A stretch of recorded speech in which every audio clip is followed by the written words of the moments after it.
ಮುರುಘಾ ಕೇಸ್ನಲ್ಲಿ ಮತ್ತೊಂದು twist. Hostel ಆಡಳಿತಾಧಿಕಾರಿ ಬಸವರಾಜನ್ ವಿರುದ್ಧ ಲೈಂಗಿಕ ದೌರ್ಜನ್ಯ ಆರೋಪ. ವಾರ್ಡನ್ ರಶ್ಮಿ ದೂರು ಆಧರಿಸಿ ಎಫ್ಐಆರ್.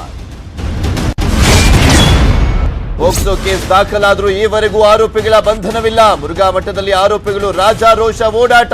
A4 ಆರೋಪಿ ಪರಮಶಿವಯ್ಯ ಪ್ರತ್ಯಕ್ಷ.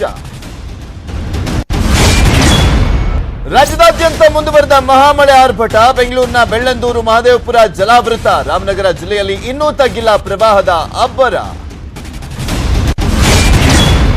ಮಳೆ ಆರಂಭ ಆಗ್ತಾ ಇದ್ದಂತೆ ರಾಜಧಾನಿ ರಸ್ತೆಯಲ್ಲಿ ಗುಂಡಿಗಳ ಕಾರುಬಾರು. ನಗರದ ರಸ್ತೆಗಳಲ್ಲಿ ಎಲ್ಲಿ ನೋಡಿದ್ರು ಗುಂಡಿಯೋ ಗುಂಡಿ. ಪಾಟ್ ಹೋಲ್ ಮುಚ್ಚಲಿಕ್ಕೆ NGOಗಳಿಗೆ ಬರ್ತಾ ಇದೆ ದೂರುಗಳ ಸರಮಾಲೆ.